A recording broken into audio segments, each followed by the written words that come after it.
Bismillahirrahmanirrahim. Alhamdulillahi rabbil alamin wa bihi nasta'inu ala umuri dunya waddin. Wassalatu wassalamu ala asyrafil mursalin sayyidina wa maulana Muhammadin wa ala alihi wa ashabihi ajma'in, amma ba'd. Kemudian kemarin kita membicarakan bagaimana cara puasanya orang yang khawas, ya, orang yang soleh, bahwa di sini adalah hatinya sesudah berbuka lalu bergantung antara takut dan harap, ya, karena tidak tahu ia apakah diterima puasanya, maka ia dari cara memakainya dari orang yang muqarrabin, yakni orang yang hampir dengan Allah. Jadi orang yang dekat dengan Allah itu tidak kayak kita, beda banget itu. Buka-buka kayak gitu, kemudian seakan-akan kita diterima. Tapi kalau orang-orang muqarrabin dekat dengan Allah itu ada namanya harap-harap cemas. Waduh, diterimakah ibadahku ini atau tidak? Jadi itu karena mereka orangnya tawadu, rendah hati, kemudian ya beradab, beretika dengan Allah. Itu pekerjaan. Jadi siapa orang muqarrabun, ya insyaallah memenuhi أولئك المقربون في جنات النعيم.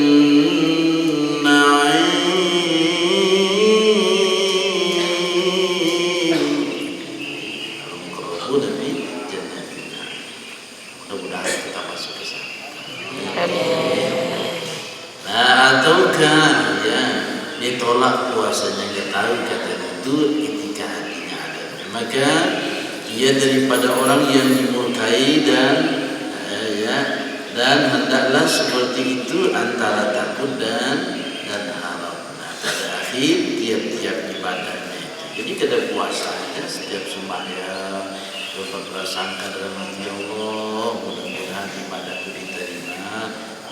Diterima apa tidak kan terserah Tuhan. Kalau Tuhan tidak menerima dengan ibadah kita, apalagi kita tidak serius. Jadi itu bahasanya, maka aku ini termasuk orang yang diberkahi apa ya, orang yang mendapat hidayah di jalan Allah Subhanahu wa Ta'ala. Tapi kita yakin Tuhan itu insya Allah selalu yang menyayangi kita, insya Allah. Tuhan itu maha pengampun, maha penyayang. Jadi kita dikeluarkannya insya Allah dari kegelapan. Ini pada akhir tiap-tiap ibadahnya dia selalu begitu. Maksudnya apabila kita selesai mengerjakan salah satu ibadah, maka hendaklah tafakkur sebentar, merenung. Ia takut kalau ibadah tersebut tidak diterima oleh Allah Subhanahu wa Ta'ala dan mengharap supaya diterima Allah. Jadi mengharap supaya diterima oleh Allah Subhanahu wa Ta'ala. Jadi syaratnya diterima itu kemarin satu, beramal soleh, ingin bertemu Allah. Yang kedua, bagaimana kita tidak menduakan Allah Subhanahu wa Ta'ala. Dengan apa cara menduakan? Dengan membanggakan ilmu kita, dengan membanggakan jabatan kedudukan kita, ya tidak boleh mentang-mentang kita. Kan kadang-kadang gaya hebat kita, sok-sokan, terlalu dihormati, terlalu disayangi, usahakan di atas langit, ya, terbang gugur, hancur lugur. Nah, jadi gayanya itu udah seakan hebat. Jadi satu, nah kalau ingin dekat sama Allah, beramal soleh. Yang kedua, tidak boleh ya menduakan, yaitu menandingkan Allah dengan yang lain, dengan ilmu, dengan jabatan, dengan harta, dengan keterkenalan. sebagainya. Jadi siapa ingin bertemu Allah itu satu beramal soleh. Man kana yarju liqa'a rabbih falyamal 'amalan salihan wa la yushrik bi'ibadati rabbih ahada. Baik, maka kalau dalam waktu berbuka puasa maka tafakkur sambil membaca doa ini. Jadi merenung, nah kita ya Allah, makasih banyak beberapa hari bisa berpuasa, bisa sembahyang wajib berjamaah, alhamdulillah. Kemudian bisa belajar ilmu, Allahu Akbar. Nah, cuman 10 hari dari 30 hari kita, alhamdulillah sempat melakukan yang baik-baik, mudah-mudahan diterima oleh Allah Subhanahu wa taala. Allahumma laka sumtu wa bika amantu sabuka wa ala rizqika aftartu bi rahmatika ya arhamar rahimin. Ya Allah, bagi Engkau puasaku dan dengan Engkau beriman aku, dan atas rezeki Engkau berbuka aku dengan rahmat-Mu ya Allah yang paling kasih sayang. Dan sambil berkata dalam hati kita apa? Ya Allah, terimalah puasaku pada hari ini, dan demikianlah kemampuanku dalam mengerjakan puasa. Ya Allah, mungkin kekurangan semampunya ini, tolong dia terima ibadah itu. Nah itu dia di hati kita sama dengan sembahyang kita. Kadang-kadang banyak rupanya kita ini, namun Allah Ta'ala kada berkenan, Masya Allah, mudah-mudahan kita tidak akan dapat kita yang namanya keutamaan.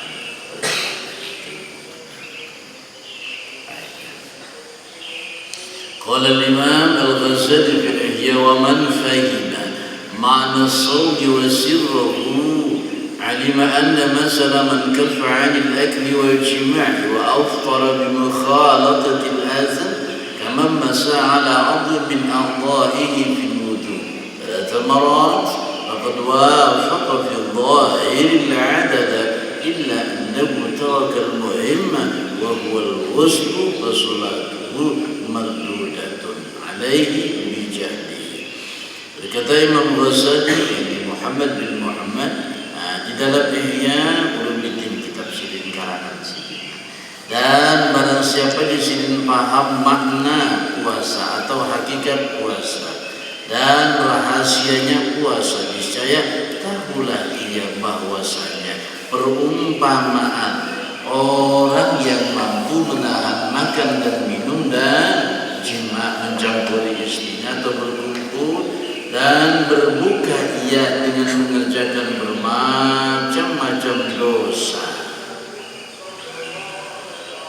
Ya, maksudnya makan tahan ke arah anak kawan, ada minum kada, tubuh kadang tiba-tiba dan berbuka ia dengan mengerjakan bermacam-macam dosa. Nah ternyata setelah berbukanya begitu banyak dosa yang dia lakukannya, adalah seperti orang yang menyapu ia akan anggota-anggota wudu yang semestinya dibasuh 3 kali, maka sesungguhnya ia mencocoki ia pada zahir akan bilangan 3 kali, tetapi dia meninggalkan yang penting, yaitu membasahi. Maka bermula sembahyangnya ditolak atasnya dengan sebab jahilnya dikiranya cukup dengan disapu saja, padahal yang wajib adalah dibasuh. Nah jadi dikiranya kali cukup puasa itu dengan menahan lapar, haus, dahaga, padahal ada hal yang penting dari itu. Nahan ngomongnya kotor, suka menyempat orang, menahan tangan jangan sampai jahil mengganggu orang, menahan mata jangan sampai melihat yang dilarang oleh Allah, menahan kaki jangan berjalan yang dilarang oleh Allah. Dan itu di puasa itu hakikatnya bukan hanya menahan lapar, minum dan bersetubuh saja. Jadi banyak hal lain nanti bila dipahami puasa seperti itu. ومثل من أفطر بالأكل وصم بجوارحه عن المكان كمن غسل أعضاءه مرة فصلاته متقبلة إن شاء الله بأحكامه الأصل وإن ترك الفضل. Dan perumpamaan orang yang berbuka dengan makan dan puasa, ia dengan anggota-anggotanya. Saja orang tu kada puasa nih, dia ada berbuka dengan makan berarti kada puasa tak? Ya, kalau puasa makan batal ya, puasa minum batal. Dikit aja, tapi setikokan aja minumnya, tetap belum makan pisang Ambon separuh aja, tapi kada sedikit. Batal tetap itu. Nah, bagaimana orang yang berbuka dengan makan? Akan tetapi dan puasa ia dengan anggota-anggotanya daripada yang dibenci syarat. Puasa anggota itu apa? Mulutnya enggak ngomong kasar dan kotor. Pikir apa? Tangannya tidak mengganggu orang, tapi dia tidak puasa. Tapi orangnya baik, tidak pernah ganggu orang. Ngomongnya lembut, tapi sayangnya tidak puasa.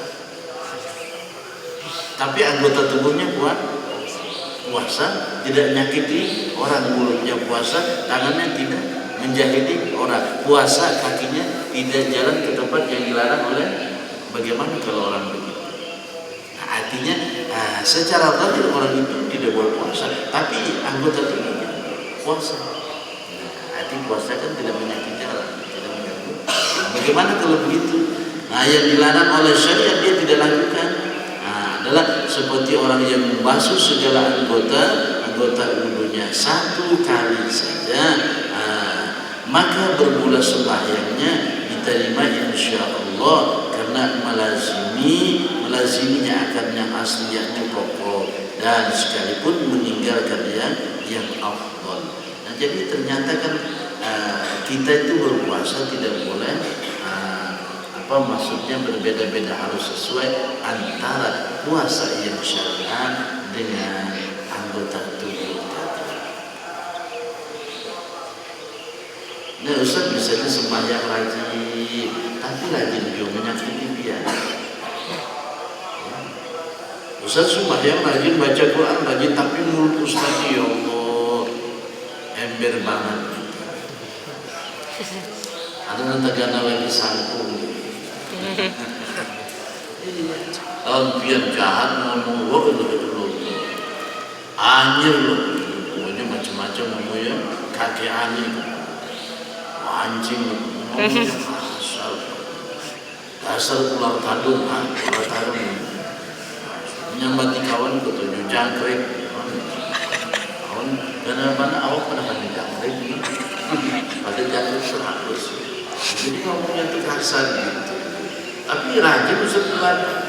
Nah, itu namanya orang itu tidak mengambil, tidak melaksanakan yang afdal.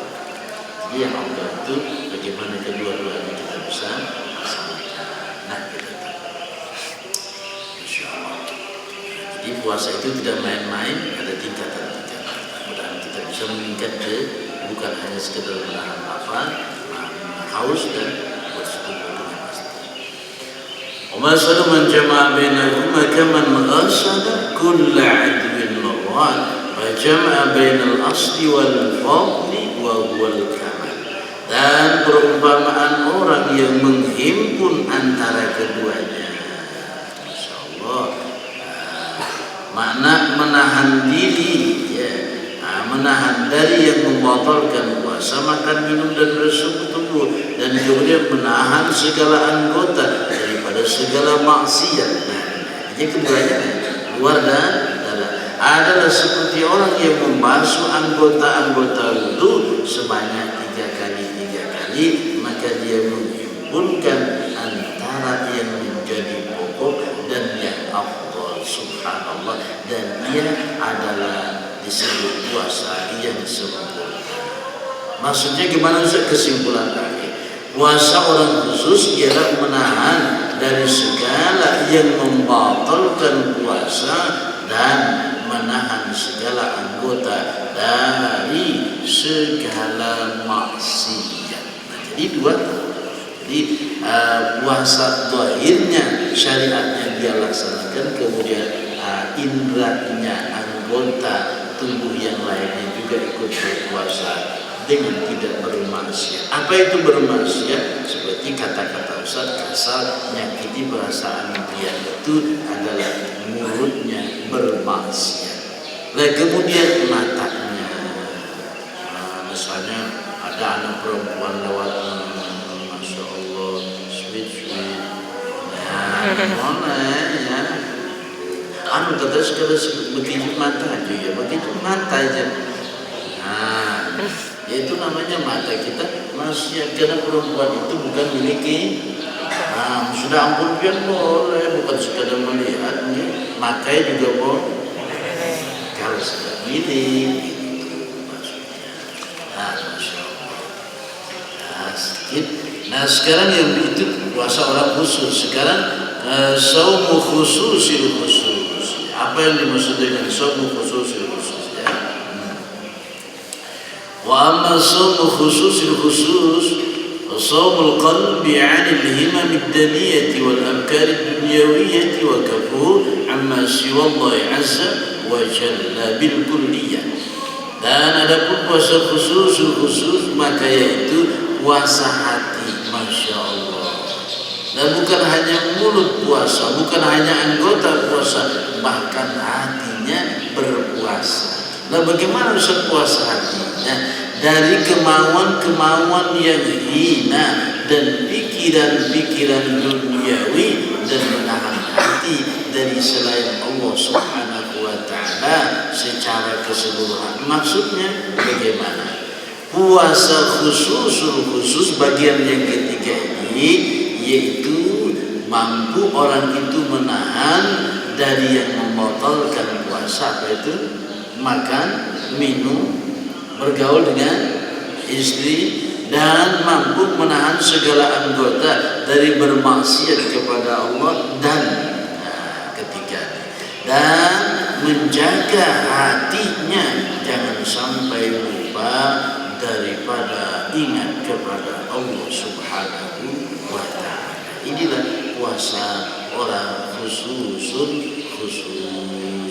Jadi puasa siapa ini? Para nabi, para rasul, para siddiqin, dan orang-orang muqarrabin, orang-orang yang dekat dengan Allah Subhanahu wa ta'ala.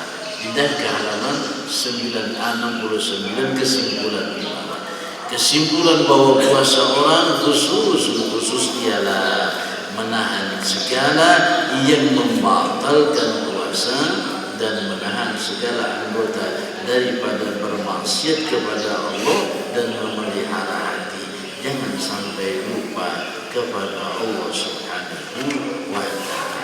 Ini ciri tanda puasa orang khawasul khawas. Sedikit berselanjutkan, pokoknya kita hari Selasa harus selesai ya. Nanti habis zuhur tambah lagi. الفصل الثالث في التطوع بالصيام. اعلم أن استحباب الصوم يتأكد في الأيام الفاضلة، وفواضل الأيام بعضها يوجد في كل سنة، وبعضها يوجد في كل شهر، وبعضها يوجد في كل أسبوع. Yang ketiga, pada puasa-puasa sunnah ketahui olehmu bahwasanya disunnahkan. Coba kata-katanya sunnah dengan disunnahkan. Disunnahkan puasa pada hari-hari yang mempunyai kelebihan, dan hari-hari yang mempunyai kelebihan itu sebahagiannya dapat pada tiap-tiap tahun, ada dalam setiap tahun itu ada masuk, dan sebahagiannya didapat pada tiap-tiap bulan, ada yang disunahkan pada tiap-tiap bulan, dan sebahagiannya pada tiap-tiap minggu. Apa saja itu? Nah, ini kita tuntaskan. Puasa sunnah dalam setahun sekali, seperti puasa hari Arafah, yaitu tanggal 9 Zulhijjah. Bagi siapa? Bagi orang yang tidak melaksanakan haji. Mudah-mudahan anak-anakku nanti diberikan umur, amin. Dimurahkan rezekinya, amin.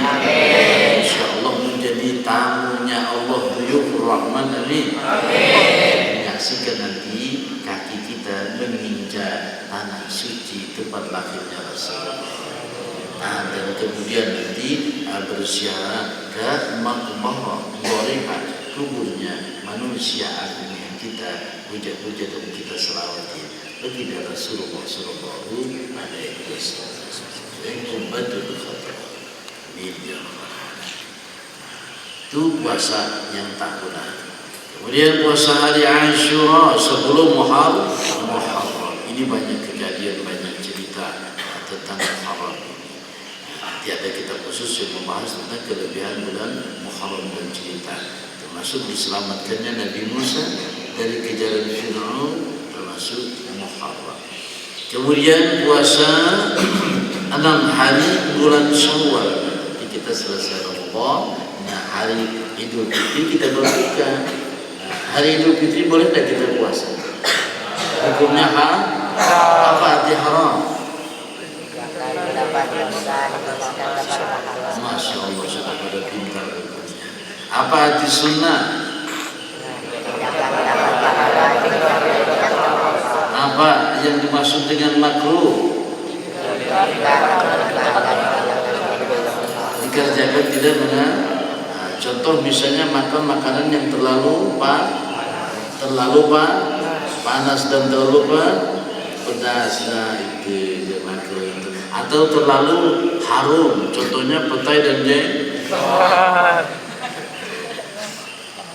Atau bawang, tujuannya tadi makan bawang putih, bawang merah, bawang habang, tapi nang mantap, sekali bapandir pingsan kawan. Tahu ya. Nah, kemudian ya, bulan-bulan, nah, kita ditakwa. Bulan-bulan yang mempunyai kelebihan berpuasa. Bulan apa saja? Yang pertama ya puasa pada bulan Dzul Hijjah. Yang kedua puasa pada bulan Muharram. Kemudian yang ketiga puasa pada bulan Rajab, ya, jalan-jalan Rajab, ya, jadi bulan Rajab. Kemudian yang keempat puasa pada bulan Syawal. Puasa bulan-bulan Asyhurul Haram, Dzulqa'dah, Dzulhijjah, Muharram dan Rajab. Nah ini disunahkan disebut kalau Dzulqa'dah yang berpuasa, Dzulhijjah bisa berpuasa, Muharram juga demikian termasuk Rajab. Yang paling afdal bulan Dzulhijjah karena padanya ibadah haji. Jadi puasa tahun yang paling afdal adalah Dzulhijjah. Masya Allah, tabarakallah. Mudah-mudahan jemaah haji Indonesia bisa berangkat haji ya pada bulan. Nah, selama ini tertahan lama sekali kita mau haji dan umrah susah. Jadi gara-gara COVID ya kagak. Ya. Kesian COVID disalah-salahkan. Dan kemudian puasa-puasa sunnah setiap minggu apa saja? Itu puasa hari Senin yang puasa sunnah. Kemudian puasa hari Khamis, bahasa Arab, bahasa kita Rabu, bahasa Arab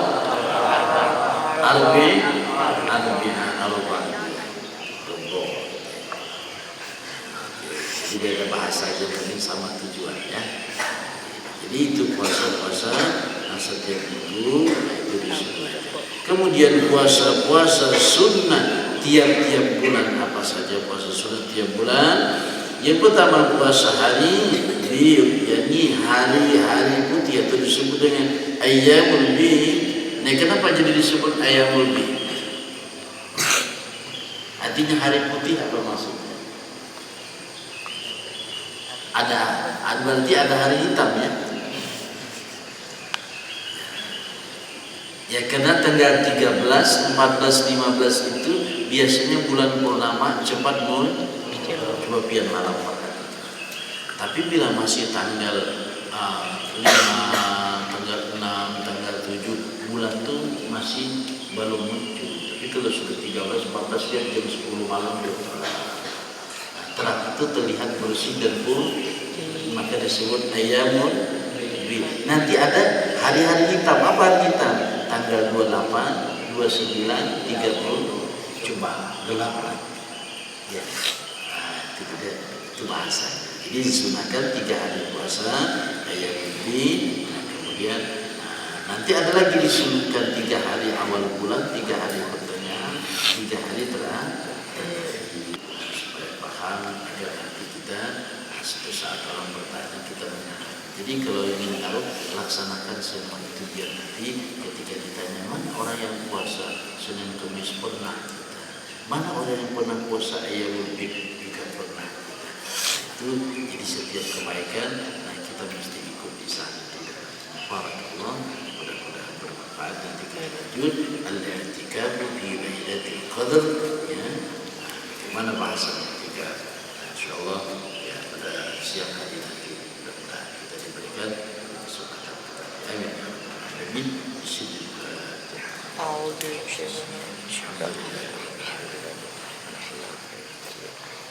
Iya,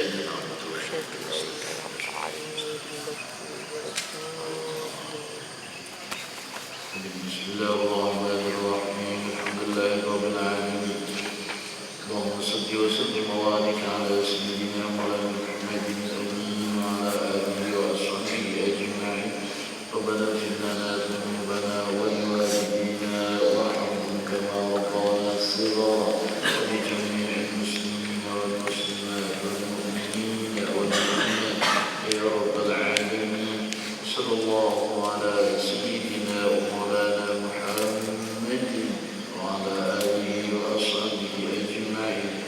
Alhamdulillahirabbil alamin. Taqabbalallahu